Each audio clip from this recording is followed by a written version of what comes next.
एक बार जब मैं फॉरेस्ट सर्विस की ट्रेनिंग में था तो स्क्वाश खेलते समय मैं बैल्कोनी से नीचे कूद गया क्योंकि मुझे जल्दी पहुंचना था, वरना कोई और मेरी जगह खेलने लगता।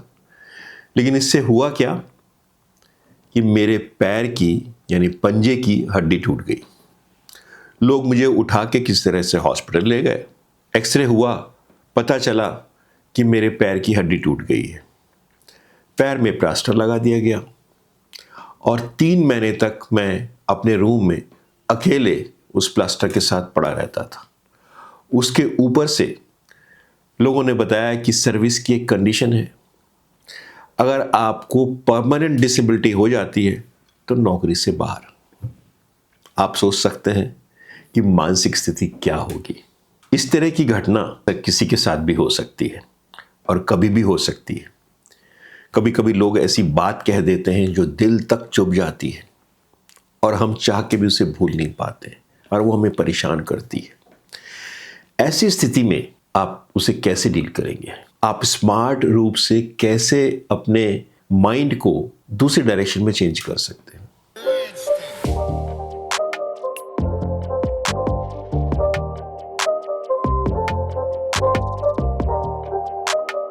मैं हूं काउंसलिंग साइकोलॉजिस्ट और इसलिए मैं इस बारे में आपको बताना चाहता हूं कुछ ट्रिक्स और कुछ टेक्निक काउंसलिंग की, जिससे आप अपने को काउंसिल कर सकते हैं और इसके बारे में एक नया अंदाज अपना सकते हैं। तो ये जानने के लिए हमें सबसे पहले जानना होगा न्यूरोसाइंस के बारे में कुछ। आप स्क्रीन पे ये एक पिक्चर देख रहे हैं। ये पिक्चर आप स्क्रीन पे देख रहे हैं, न्यूरोसाइंस ये कहती है कि हमारा ब्रेन ट्राइयून ब्रेन है। जैसा कि हम जानते हैं कि हम सभी स्मॉल सेल से ह्यूमन बींग्स तक इवॉल्व हुए हैं धीरे धीरे करके, और इसमें कई स्टेजेस आई हैं। तो सबसे पहले जब ब्रेन की बात आई तो रेप्टिलियन ब्रेन इवॉल्व हुआ। ये आज से लगभग 500 मिलियन वर्ष पहले इवॉल्व हुआ। ये इंस्टिंक्टिव ब्रेन है, यानी कि कुछ भी डेंजर आया तो इंस्टिंक्टिवली ये ऑटोमेटिकली अपने को बचाने का प्रयास करता है। इवॉल्व होते होते लगभग आज से 200 से 300 मिलियन ईयर्स बाद लिम्बिक सिस्टम इवॉल्व हुआ। ये लोअर लेवल ऑफ मैमिलियंस में होता है, जिसमें इमोशंस आ गए। यानी कि अब भावनाएं आना भी ज़रूरी था एवोल्यूशन के प्रोसेस में, कि हम भावनाओं को समझ के ये जान सकें कि कौन हमारा दुश्मन है और कौन दोस्त है, किसके पास हमें सिक्योरिटी मिल सकती है, वो हम भावनाओं के थ्रू जानते हैं। तो लिम्बिक सिस्टम का काम है कि आपको याद दिलाता रहता है कि जिससे आप फ्यूचर में जो आपने आज गलती की है वो नहीं करें, और जब आप वो गलती नहीं करेंगे तो आप प्रोटेक्ट हो जाएंगे। इस प्रोसेस में वो आपको वहां अटका देता है, क्योंकि उसका काम ही आपको याद दिलाते रहना, आपके माइंड में उसी बात को रखना हमेशा, यानी कि प्रेजेंट में आपको वो क्रिएट करा देता है वही चीजें। और इस अटकने के प्रोसेस में कई बार हम इतना अटक जाते हैं, डेटा हमें यह बताता है कि भारतवर्ष में लगभग 2 लाख या 1.7 लाख लोग हर वर्ष आत्महत्या कर लेते हैं, यानी खुद को मार लेते हैं, इस लेवल में अटक जाते हैं। दुनिया में लगभग 7 लाख लोग हर वर्ष आत्महत्या कर लेते हैं।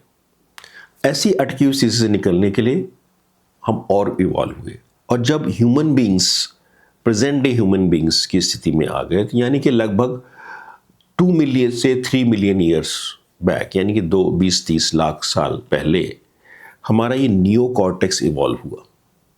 इसमें थिंकिंग की कैपेसिटी है और लॉजिक की कैपेसिटी है, प्रॉब्लम सॉल्विंग की कैपेसिटी है। हम अब इस इमोशनल स्थिति को एनालाइज करके इसके सॉल्यूशंस के बारे में सोच सकते हैं, लेकिन वो तभी होगा जब हम वहाँ से अटकी हुई स्थिति से निकलेंगे। इसलिए हमें जानना होगा कि हमारा ब्रेन कहाँ अटका है, वो क्या कर रहा है। तो दोस्तों, एक टेक्निक है कि जब भी ऐसी स्थिति आए तो आप अपने ब्रेन से पूछिए, where is my brain, what is going on in my brain, क्या मैं इमोशनल स्थिति में तो नहीं अटका हूं। अगर इस प्रोसेस को हम कहते हैं मेटाकॉग्निशन, और अगर आप ये करेंगे तो संभव है कि आप बेसल गैंग्लियन यानी इमोशनल ब्रेन से निकल के नियो कॉर्टेक्स में आ सकेंगे और सिचुएशन को एनालाइज करके प्रॉब्लम सॉल्विंग की ओर बढ़ सकेंगे। और जब आप ऐसा करेंगे तो आप स्मार्ट थिंकिंग प्रोसेस से अपने ब्रेन की डायरेक्शन को हैप्पीनेस की ओर मोड़ सकते हैं। ये तरीका है जो आप खुद सेल्फ काउंसलिंग से, सेल्फ टॉक से काउंसलिंग करके अपने आप को थॉट से ही कर सकते हैं। लेकिन कई बार स्थिति इतनी होती है कि आपको कुछ एक्सटर्नल फैक्टर्स की ज़रूरत होती है, और इसकी एक टेक्निक है जिसको हम कहते हैं tip technique, TIPP। T is for temperature. जब आप ज़्यादा इमोशनल हो जाते हैं तो कुछ फिजियोलॉजिकल प्रोसेस से आपके बॉडी का टेम्परेचर बढ़ जाता है। आप बॉडी को फेक कर सकते हैं कि अपने टेम्परेचर को डाउन करके, इसके लिए आप ठंडे पानी में बाथ ले लें। लेकिन कई बार ठंडे पानी में नहाना सडनली पॉसिबल नहीं होता, तो आपको उसको भी फेक कर सकते हैं। आप ठंडे पानी से मुंह धो लें, या ठंडे जेल जिसे हम यूज़ करते हैं पेन वगैरह में, जॉइंट्स में लगाने के लिए, उसको मुंह पे रखें, आँखों पे रखें। आपकी बॉडी को लगेगा कि टेम्परेचर डाउन होगा, और इसके बाद वो स्थिति ठीक हो जाएगी। सेकंड टेक्निक है आई इज़ इंटेंस एक्सरसाइज, यानी कुछ तेज़ एक्सरसाइज करें। घर में आप कर सकते हैं, या अगर आप तेज़ वॉक करेंगे तो आप देखेंगे कि आपका माइंड डाइवर्ट हो जाता है और आपकी इमोशनल स्टेट चेंज हो जाती है। थर्ड है पहला पी पेस्ड ब्रीदिंग। आप लॉन्ग डीप ब्रीदिंग करें। डीप ब्रीदिंग का मतलब डायफ्राम से ब्रीथ करें, यानी अपने पेट में, बेली ब्रीदिंग भी बोलते हैं इसको, इसमें हवा भरने की कोशिश करें। और जब ऐसा करेंगे तो जब डायफ्राम मूव होता है तो वेगस नर्व एक्टिवेट हो जाती है, और वेगस नर्व हमारे पैरासिम्पैथेटिक सिस्टम को कंट्रोल करती है। पैरासिम्पैथेटिक सिस्टम हमारे इमोशन रेगुलेशन को मैनेज कर सकता है। And the last P is paired muscle relaxation. ये मेडिटेशन में डीप ब्रीदिंग भी सिखाते हैं और ये बॉडी स्कैन भी सिखाते हैं, जिसमें क्या होता है कि आप एक एक करके अपने बॉडी पार्ट पे कंसंट्रेट करिए, उसकी मसल्स को टेंस करिए और उसके बाद रिलीज़ करिए। ऐसा आप सर से लेके पैर तक सारे ऑर्गन्स को करेंगे तो आपकी जो स्थिति है, इमोशनल स्टेट, इसके बाद ऐसी चेंज हो जाएगी कि आप अटकी हुई लिम्बिक सिस्टम से निकल के नियोकॉर्टेक्स में आ सकेंगे। तो दोस्तों, ये कुछ टेक्निक्स हैं अपनी इमोशनल स्टेट को चेंज करके स्मार्ट वे से हैप्पीनेस की ओर में डायरेक्ट करने की।